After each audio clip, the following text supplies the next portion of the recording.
اللہ اکبر!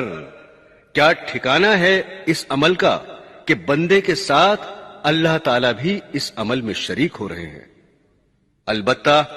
اللہ تعالیٰ کے درود بھیجنے کا مطلب اور ہے اور بندے کے درود بھیجنے کا مطلب اور ہے۔ اللہ تعالیٰ کے درود بھیجنے کا مطلب یہ ہے کہ اللہ تعالیٰ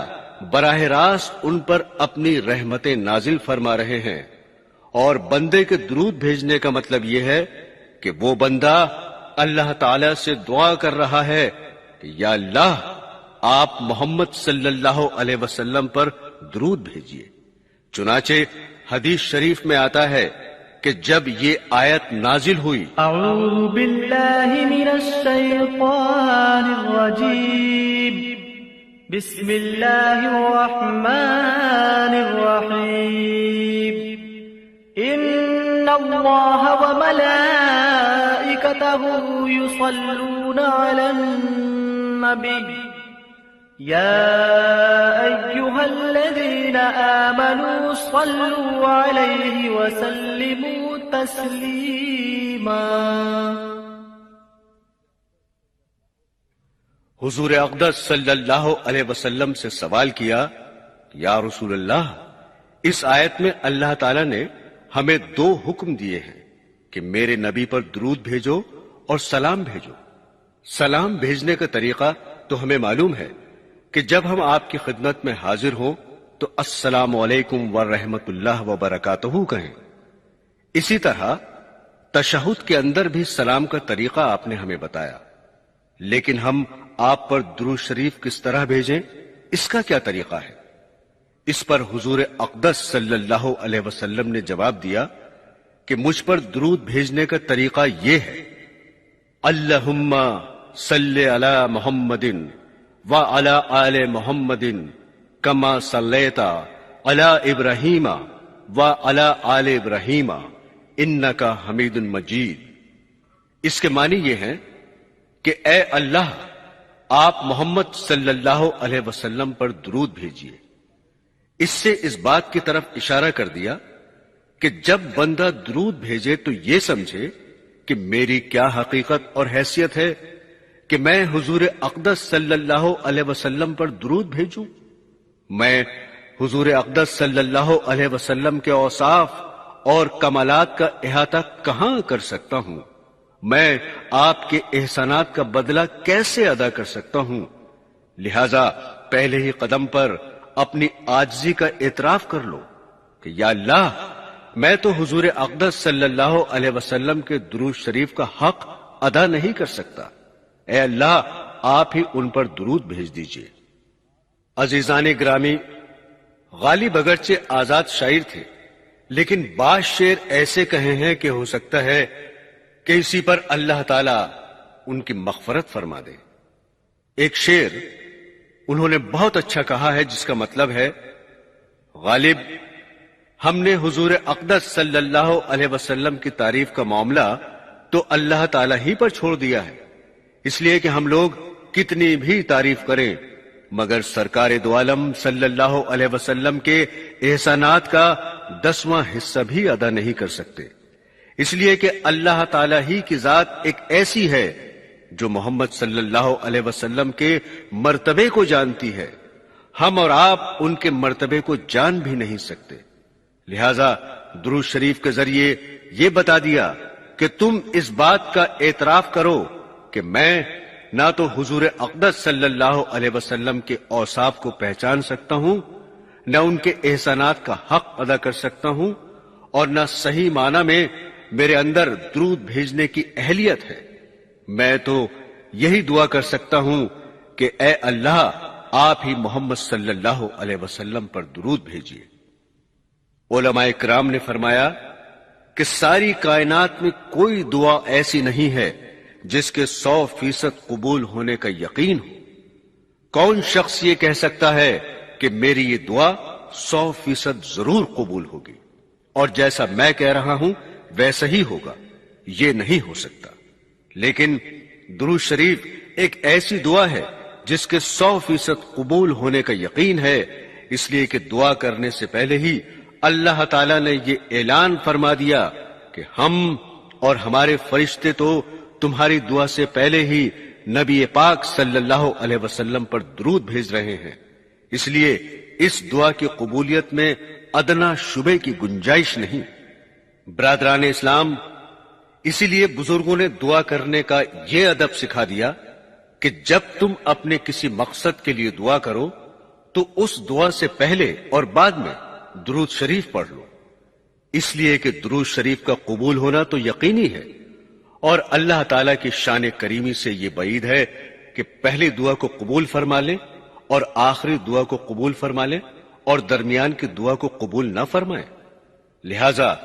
جب درود شریف پڑھ کر پھر اپنے مقصد کے لیے دعا کرو گے تو انشاءاللہ اس دعا کو بھی ضرور قبول فرمائیں گے۔ اس لیے دعا کرنے کا یہ ادب سکھا دیا کہ پہلے اللہ تعالیٰ کی حمد و ثنا کرو، پھر نبی کریم صلی اللہ علیہ وسلم پر درود شریف بھیجو اور اس کے بعد اپنے مقاصد کے لیے دعا کرو، اور پھر درود شریف پڑھنے پر اللہ تعالیٰ نے اجر و ثواب بھی رکھا ہے۔ فرمایا، جو شخص نبی کریم صلی اللہ علیہ وسلم پر ایک مرتبہ درود شریف بھیجے گا تو اللہ تعالیٰ اس پر 10 رحمتیں نازل فرماتے ہیں۔ ایک روایت میں ہے کہ 10 گنا معاف فرماتے ہیں اور 10 درجات بلند فرماتے ہیں۔ حضرت عبد الرحمن بن عوف رضی اللہ تعالیٰ عنہ فرماتے ہیں کہ ایک دن حضور اقدس صلی اللہ علیہ وسلم آبادی سے نکل کر ایک کھجور کے باغ میں پہنچے اور سجدے میں گر گئے۔ میں انتظار کرنے کے لیے بیٹھ گیا تاکہ جب آپ فارغ ہو جائیں تو پھر بات کروں، لیکن آپ کا سجدہ اتنا طویل تھا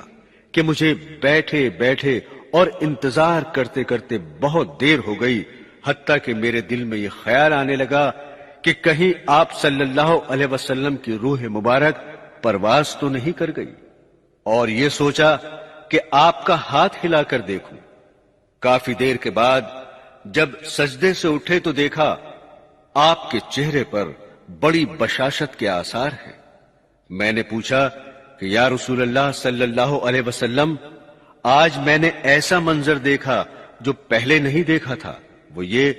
کہ آپ نے آج اتنا طویل سجدہ فرمایا کہ اس سے پہلے اتنا طویل سجدہ نہیں فرمایا، اور میرے دل میں یہ خیال آنے لگا کہ کہیں آپ کی روح پرواز نہ کر گئی ہو۔ اس کی کیا وجہ تھی؟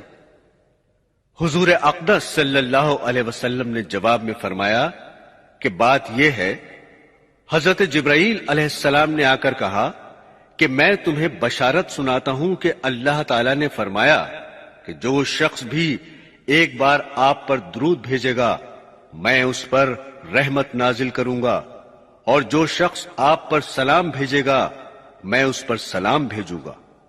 اس خوشخبری اور انعام کے شکر میں نے سجدہ کیا۔ عزیزان گرامی، درود شریف ایسی افضل عبادت ہے کہ ذکر اس کے اندر موجود ہے۔ حضور اقدس صلی اللہ علیہ وسلم کے احسانات کا اعتراف اس میں ہے، دعا کی فضیلت اس میں ہے، بے شمار فضائل درود شریف میں جمع ہے۔ لہذا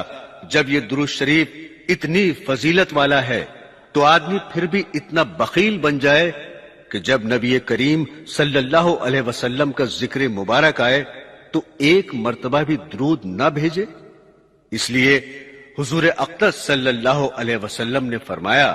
کہ مومن کے بخیل ہونے کے لیے یہ کافی ہے کہ اس کے سامنے میرا نام آئے اور وہ مجھ پر درود نہ بھیجے۔ ایک مرتبہ حضور اقدس صلی اللہ علیہ وسلم مسجد نبوی میں خطبہ دینے کے لیے تشریف لائے۔ جس وقت منبر کی پہلی سیڑھی پر قدم رکھا اس وقت زبان سے فرمایا آمین، پھر جس وقت دوسری سیڑھی پر قدم رکھا اس وقت پھر فرمایا آمین، پھر جس وقت تیسری سیڑھی پر قدم رکھا پھر فرمایا آمین۔ اس کے بعد آپ نے خطبہ دیا۔ جب آپ صلی اللہ علیہ وسلم خطبے سے فارغ ہو کر نیچے تشریف لائے تو صحابہ کرام نے سوال کیا کہ یا رسول اللہ، آج آپ نے منبر پر جاتے ہوئے بغیر کسی دعا کے 3 مرتبہ آمین کہا، اس کی کیا وجہ ہے؟ حضور اقدس صلی اللہ علیہ وسلم نے جواب دیا کہ بات دراصل یہ ہے، جس وقت میں منبر پر جانے لگا اس وقت جبرائیل علیہ السلام میرے سامنے آ گئے۔ انہوں نے 3 دعائیں کی اور میں نے ان دعاؤں پر آمین کہا۔ حقیقت میں وہ دعائیں نہیں تھیں بلکہ بد دعائیں تھیں۔ آپ تصور کریں کہ مسجد نبوی جیسا مقدس مقام ہے اور غالباً جمعے کا دن ہے اور خطبہ جمعے کا وقت ہے جو قبولیت دعا کا وقت ہوتا ہے، اور دعا کرنے والے جبرائیل علیہ السلام ہیں اور آمین کہنے والے حضور اقدس صلی اللہ علیہ وسلم ہیں۔ کسی دعا کی قبولیت کی اس سے زیادہ کیا گارنٹی ہو سکتی ہے جس میں اتنی چیزیں جمع ہو جائیں؟ پھر فرمایا کہ پہلی دعا حضرت جبرائیل علیہ السلام نے یہ کی کہ وہ شخص برباد ہو جائے جو اپنے والدین کو بڑھاپے کی حالت میں پائے اور پھر ان کی خدمت کر کے اپنے گناہوں کی مغفرت نہ کرا لے اور جنت حاصل نہ کر لے، اس لیے کہ بعض اوقات والدین اولاد کی ذرا سی بات اور خدمت پر خوش ہو کر دعائیں دے دیتے ہیں اور انسان کی مغفرت کا سامان ہو جاتا ہے۔ لہذا جس کے والدین بوڑھے ہوں اور وہ ان کی خدمت کر کے جنت کا پروانہ حاصل نہ کر سکے اور اپنے گناہوں کو معاف نہ کرا سکے تو ایسا شخص ہلاک و برباد ہونے کے لائق ہے۔ یہ بد دعا حضرت جبرائیل علیہ السلام نے کی اور حضور اقدس صلی اللہ علیہ وسلم نے اس پر آمین کہی۔ دوسری بد دعا یہ کی کہ وہ شخص ہلاک ہو جائے جس پر رمضان المبارک کا پورا مہینہ گزر جائے، اس کے باوجود وہ اپنے گناہوں کی مغفرت نہ کرا لے، کیونکہ رمضان المبارک میں اللہ تعالی کی رحمت مغفرت کے بہانے ڈھونڈتی ہے۔ تیسری بد دعا یہ تھی کہ وہ شخص ہلاک و برباد ہو جائے جس کے سامنے میرا نام لیا جائے اور وہ مجھ پر درود نہ بھیجے۔ درود شریف نہ پڑھنے پر اتنی سخت وعید ہے، لہذا جب بھی حضور اقدس صلی اللہ علیہ وسلم کا نام نامی آئے تو آپ پر درود شریف پڑھنا چاہیے۔ برادران اسلام، اصل درود شریف تو درود ابراہیمی ہے جو ابھی پڑھ کر سنایا گیا، جس کو نماز کے اندر بھی پڑھتے ہیں۔ اگرچہ درود شریف کے اور بھی الفاظ ہیں، لیکن تمام علماء کا اس پر اتفاق ہے کہ افضل درود شریف درود ابراہیمی ہے، کیونکہ حضور اقدس صلی اللہ علیہ وسلم نے براہ راست صحابہ اکرام کو یہ درود سکھایا کہ اس طرح مجھ پر درود بھیجا کرو۔ البتہ جب بھی حضور اقدس صلی اللہ علیہ وسلم کا اسم مبارک آئے تو ہر مرتبہ چونکہ درود ابراہیمی کا پڑھنا مشکل ہوتا ہے، اس لیے درود شریف کا آسان اور مختصر جملہ یہ تجویز کر دیا کہ صلی اللہ علیہ وسلم۔ اس کے معنی یہ ہیں کہ اللہ تعالیٰ ان پر درود بھیجے اور سلام بھیجے۔ اس میں درود بھی ہو گیا، سلام بھی ہو گیا۔ لہذا اگر حضور اقدس صلی اللہ علیہ وسلم کا اسم گرامی سنتے وقت صرف صلی اللہ علیہ وسلم کہہ لیا جائے یا لکھتے وقت صرف صلی اللہ علیہ وسلم لکھ دیا جائے تو درود شریف کی فضیلت حاصل ہو جاتی ہے، لیکن بہت سے حضرات کو یہ بھی طویل لگتا ہے۔ معلوم نہیں حضور اقدس صلی اللہ علیہ وسلم کا اسم گرامی لکھنے کے بعد صلی اللہ علیہ وسلم لکھنے میں ان کو گھبراہٹ ہوتی ہے یا وقت زیادہ لگتا ہے یا روشنائی زیادہ خرچ ہوتی ہے، چنانچہ صلی اللہ علیہ وسلم لکھنے کے بجائے سلام لکھ دیتے ہیں یا بعض لوگ صرف سواد لکھ دیتے ہیں۔ دنیا کے دوسرے سارے کاموں میں اختصار کی فکر نہیں ہوتی، سارا اختصار حضور اقدس صلی اللہ علیہ وسلم کے نام کے ساتھ درود شریف لکھنے میں آتا ہے۔ یہ کتنی بڑی محرومی اور کنجوسی کی بات ہے۔ ارے پورا صلی اللہ علیہ وسلم لکھنے میں کیا بگڑ جائے گا؟ حالانکہ حدیث شریف میں ہے کہ اگر زبان سے ایک مرتبہ درود شریف پڑھو تو اس پر اللہ تعالی 10 رحمتیں نازل فرماتے ہیں، 10 نیکیاں اس کے نامہ اعمال میں لکھتے ہیں اور 10 گناہ معاف فرماتے ہیں۔ اور اگر تحریر میں صلی اللہ علیہ وسلم کوئی شخص لکھے تو حدیث شریف میں آتا ہے کہ جب تک وہ تحریر باقی رہے گی اس وقت تک ملائکہ مسلسل اس پر درود بھیجتے رہیں گے۔ اس سے معلوم ہوا کہ تحریر میں صلی اللہ علیہ وسلم لکھا تو اب جو شخص بھی اس تحریر کو پڑھے گا اس کا ثواب لکھنے والے کو بھی ملے گا، لہذا لکھنے کے وقت مختصراً سواد یا سلام لکھنا یہ بڑی بخیلی، کنجوسی اور محرومی کی بات ہے، اس لیے کبھی ایسا نہیں کرنا چاہیے۔ عزیزان گرامی، علم حدیث کے فضائل اور سیرت طیبہ کے فضائل کے بیان میں علماء کرام نے ایک بات یہ بھی لکھی ہے کہ اس علم کے پڑھنے والے اور پڑھانے والے کو بار بار درود شریف پڑھنے کی توفیق ہوتی ہے، کیونکہ جب بھی حضور اقدس صلی اللہ علیہ وسلم کا ذکر مبارک آئے گا وہ شخص صلی اللہ علیہ وسلم کہے گا، اس لیے اس کو زیادہ سے زیادہ درود بھیجنے کی توفیق ہو جاتی ہے۔ چنانچہ فرمایا گیا کہ محدثین عظام جو علم حدیث کے ساتھ اشتغال رکھتے ہیں وہ اللہ تعالی کے سب سے زیادہ مقرب بندے ہیں، اس لیے کہ یہ درود شریف زیادہ بھیجتے ہیں۔ یہ درود شریف اتنی فضیلت کی چیز ہے۔ اللہ تعالی ہم سب کو اس میں اشتغال کی توفیق عطا فرمائے اور اس کی قدر کرنے کی توفیق عطا فرمائے، آمین۔ محترم بزرگوں اور عزیزوں، حضرت عامر بن ربیعہ رضی اللہ تعالیٰ عنہ فرماتے ہیں کہ میں نے حضور اقدس صلی اللہ علیہ وسلم سے سنا کہ جو شخص مجھ پر درود بھیجتا ہے تو جب تک وہ درود بھیجتا رہتا ہے ملائکہ اس کے لیے رحمت کی دعا کرتے رہتے ہیں، اور جس کا دل چاہے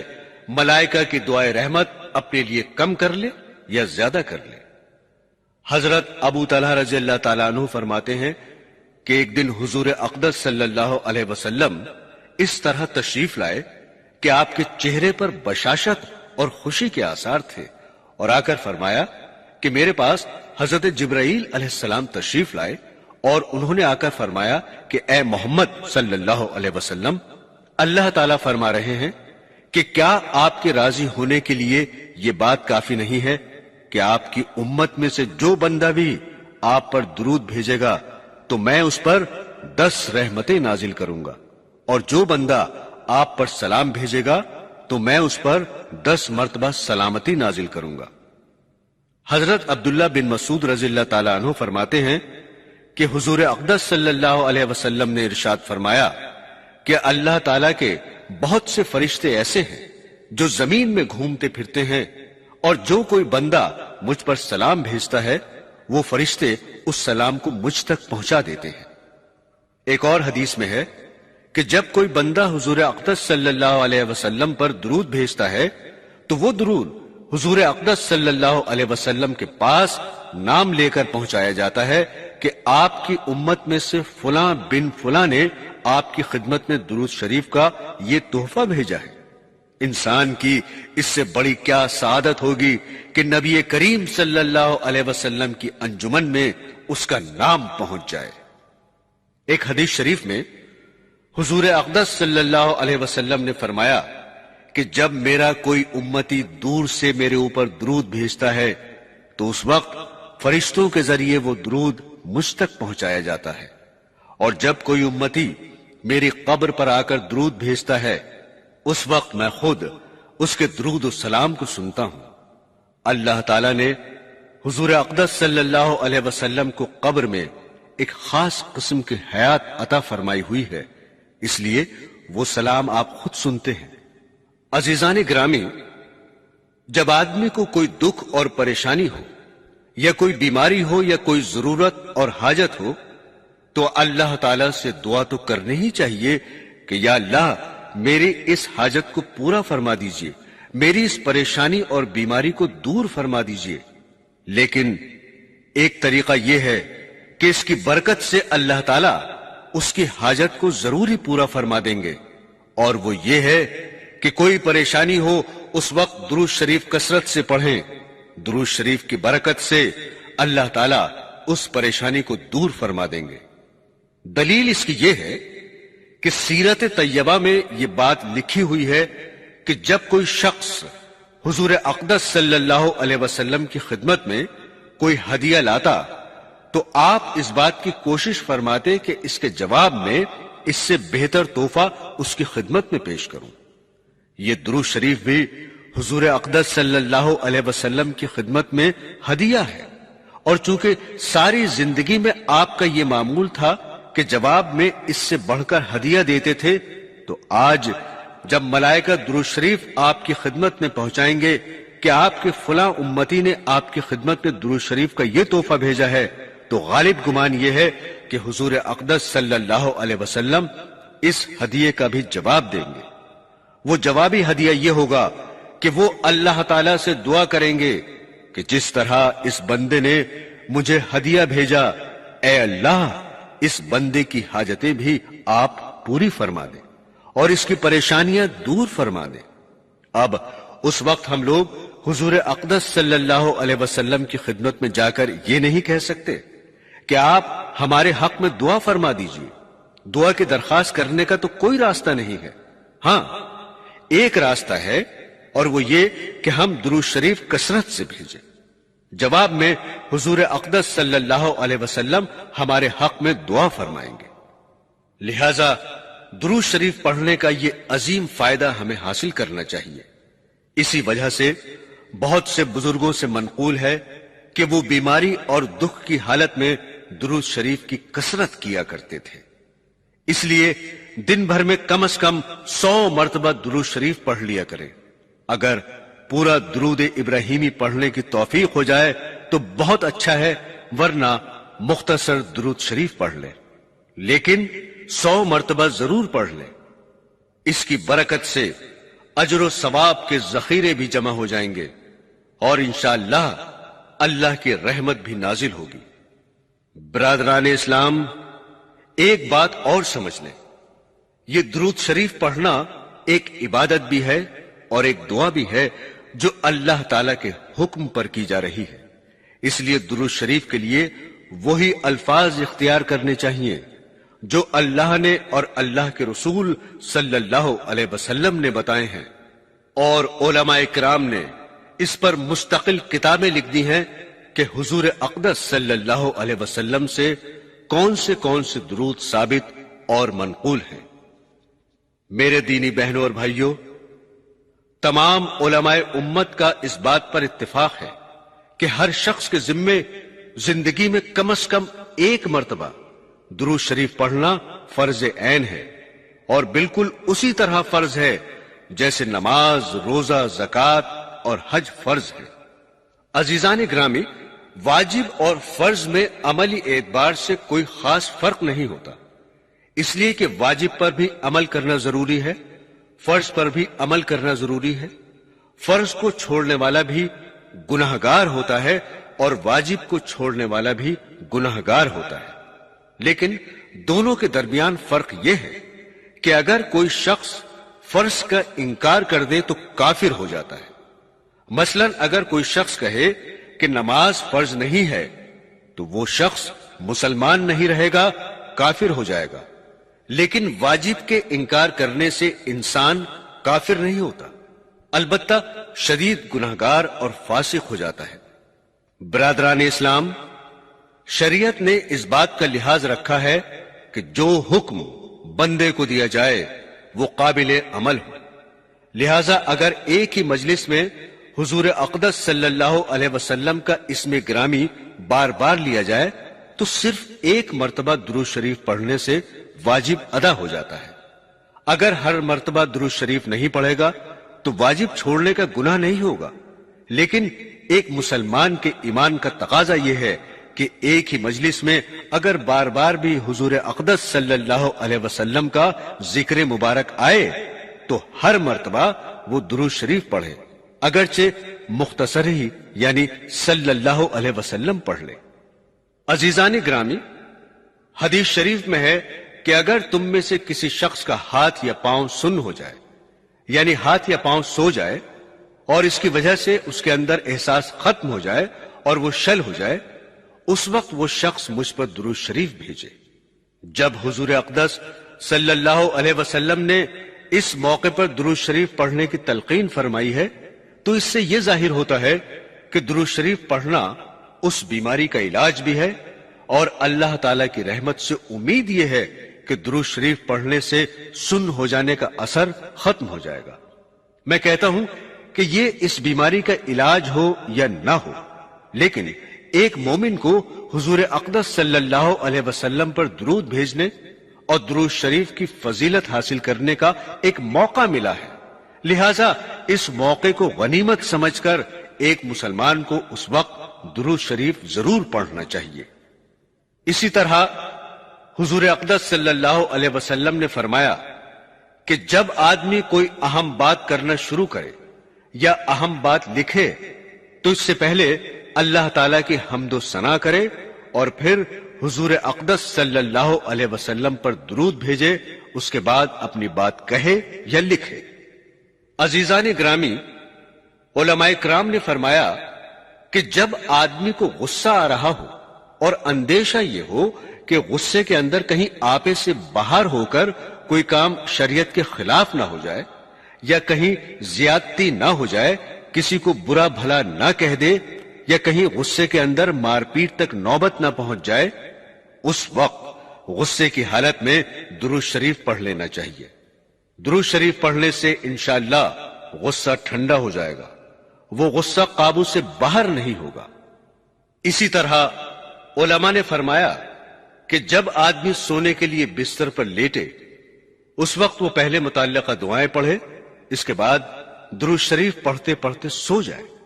تاکہ انسان کی بیداری کا آخری کلام درود شریف ہو جائے۔ عزیزان گرامی، یہ ایسی باتیں ہیں جن پر عمل کرنے میں کوئی محنت اور مشقت نہیں اور کوئی وقت بھی خرچ نہیں ہوتا، اس لیے کہ تم سونے کے لیے لیٹے ہو،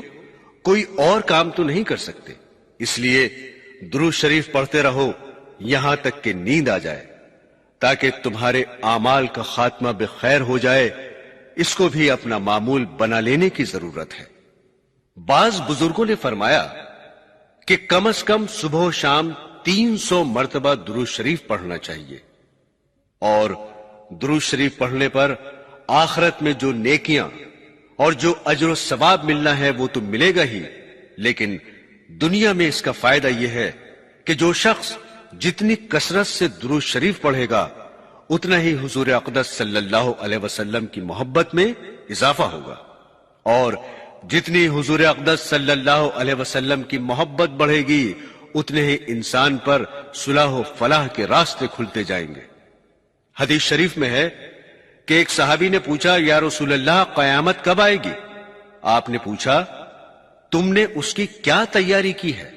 صحابی نے فرمایا کہ یا رسول اللہ میں نے بہت زیادہ نفلی نمازیں یا نفلی روزے تو نہیں رکھے، لیکن میں اللہ اور اللہ کے رسول سے محبت رکھتا ہوں۔ حضور اقدس صلی اللہ علیہ وسلم نے جواب میں فرمایا، انسان آخرت میں اسی کے ساتھ ہوگا جس کے ساتھ اس نے دنیا میں محبت کی، لہذا جو شخص حضور اقدس صلی اللہ علیہ وسلم سے محبت رکھتا ہوگا آخرت میں اللہ تعالیٰ اس کو حضور اقدس صلی اللہ علیہ وسلم کی معیت بھی عطا فرمائیں گے۔ لہذا درود شریف پڑھنے کا دنیاوی فائدہ یہ ہے کہ حضور اکرم صلی اللہ علیہ وسلم کی محبت میں اضافہ ہو جائے گا۔ ویسے تو الحمدللہ ہر مومن کے دل میں حضور اقدس صلی اللہ علیہ وسلم کی محبت ہے، کوئی مومن ایسا نہیں ہوگا جس کے دل میں حضور صلی اللہ علیہ وسلم کی محبت نہ ہو، لیکن محبت میں بھی فرق ہوتا ہے، لہذا جو شخص جتنا زیادہ درود شریف پڑھنے والا ہوگا اس کے دل میں اتنی ہی زیادہ محبت ہوگی، اور یہ درود شریف کا کوئی معمولی فائدہ نہیں ہے۔ بزرگوں نے درود شریف پڑھنے کا ایک دنیاوی فائدہ یہ بھی بتایا ہے کہ جو شخص کثرت سے درود شریف پڑھے گا اللہ تعالیٰ اس کو حضور اقدس صلی اللہ علیہ وسلم کا دیدار بھی نصیب فرمائیں گے۔ علامہ جلال الدین سیوطی رحمت اللہ علیہ جو بڑے درجے کے علماء کرام میں سے ہیں، ان کے حالات میں لکھا ہے کہ اللہ تعالیٰ نے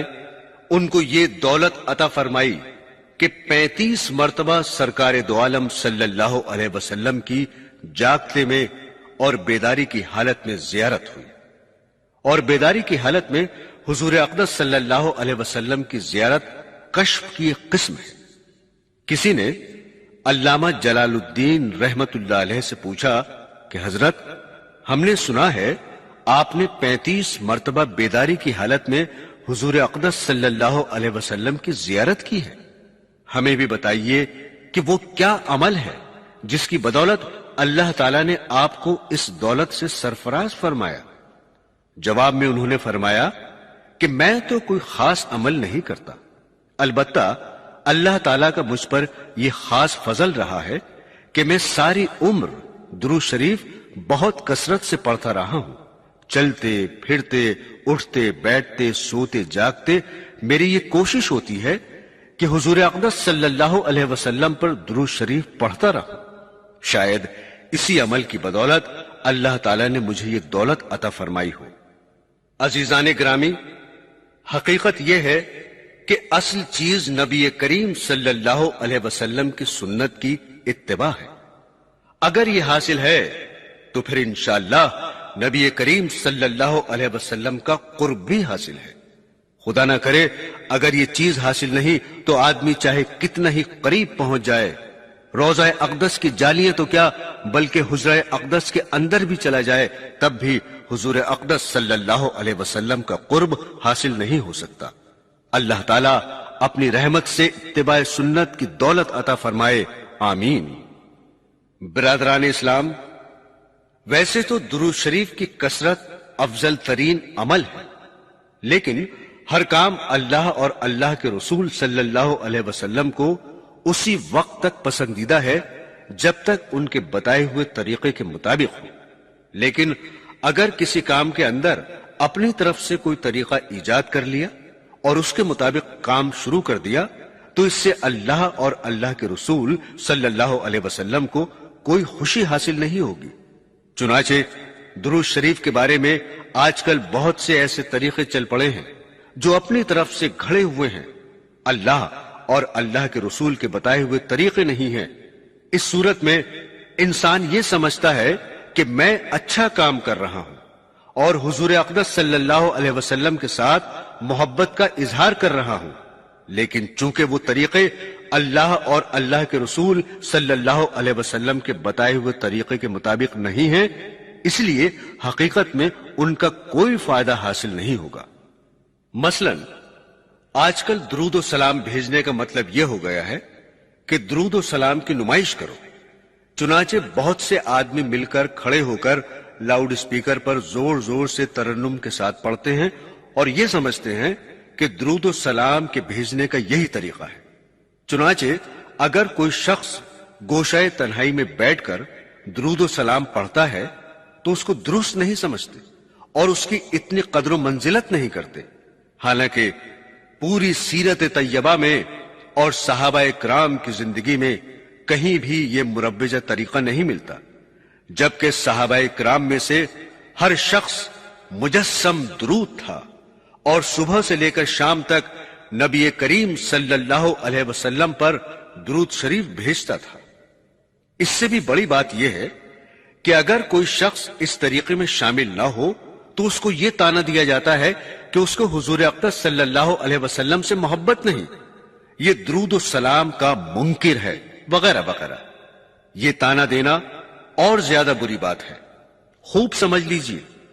درود بھیجنے کا کوئی طریقہ اس طریقے سے زیادہ بہتر نہیں ہو سکتا جو طریقہ نبی کریم صلی اللہ علیہ وسلم نے خود بتایا ہو۔ وہ طریقہ یہ ہے،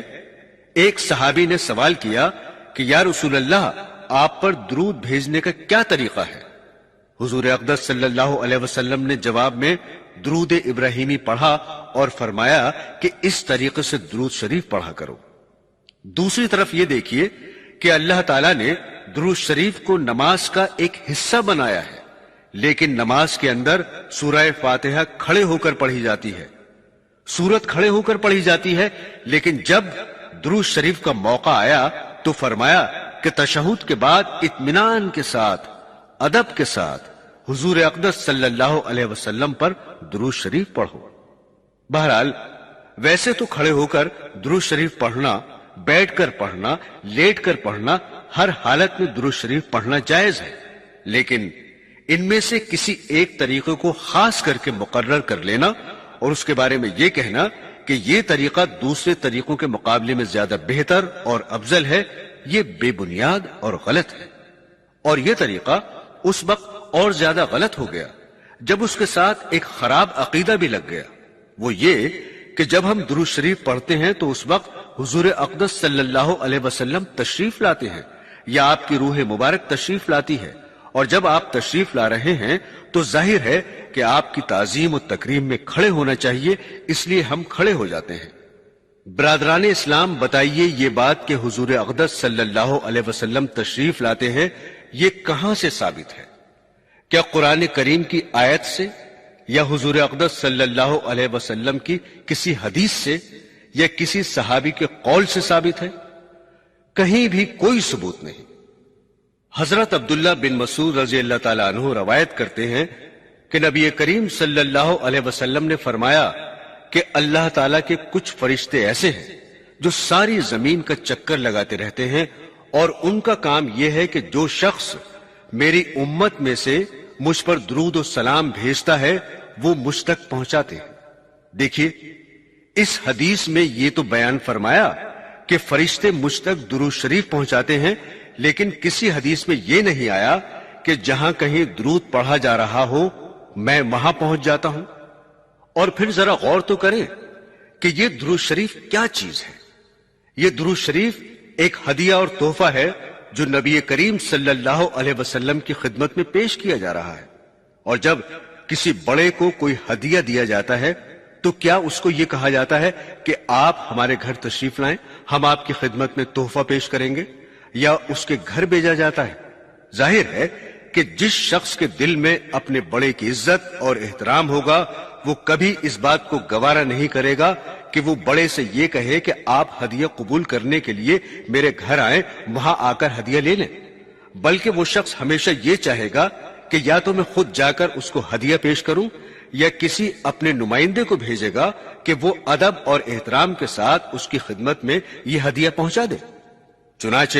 اللہ تعالیٰ نے تو اپنے نبی کریم صلی اللہ علیہ وسلم کی خدمت میں درود شریف پہنچانے کے لیے یہ طریقہ مقرر فرمایا کہ آپ کا امتی جہاں کہیں بھی ہے اس کو یہ حق حاصل ہے کہ وہ سرکار دو عالم صلی اللہ علیہ وسلم کی خدمت میں ہدیہ پیش کرے، اور پھر اس درود شریف کو وصول کر کے آپ تک پہنچانے کے لیے اللہ تعالیٰ نے اپنے فرشتے مقرر کر رکھے ہیں جو نام لے کر پہنچاتے ہیں کہ آپ کے فلاں امتی نے جو فلاں جگہ رہتا ہے آپ کی خدمت میں یہ ہدیہ بھیجا ہے۔ لہٰذا یہ تصور کہ جب ہم یہاں بیٹھ کر حضور اقدس صلی اللہ علیہ وسلم کی خدمت میں درود بھیجتے ہیں تو حضور اقدس صلی اللہ علیہ وسلم اس درود شریف کو لینے کے لیے خود تشریف لاتے ہیں، اور چونکہ خود ہماری محفل میں تشریف لاتے ہیں تو ہم ان کی تعظیم کے لیے کھڑے ہو جاتے ہیں۔ یہ تصور حضور اقدس صلی اللہ علیہ وسلم کی عظمت و شان کے بالکل مطابق نہیں، اس لیے درود شریف بھیجنے کا یہ تصور اور یہ طریقہ درست نہیں۔ جو طریقہ اللہ اور اللہ کے رسول صلی اللہ علیہ وسلم نے بتایا ہے وہ طریقہ اختیار کرنا چاہیے۔ اللہ تعالی ہم سب کو اس طریقے پر عمل کرنے کی توفیق عطا فرمائے، اور درود شریف کو اس کے صحیح آداب کے ساتھ، اس کے صحیح احکامات کے ساتھ ادا کرنے کی توفیق عطا فرمائے۔ آمین ثم آمین۔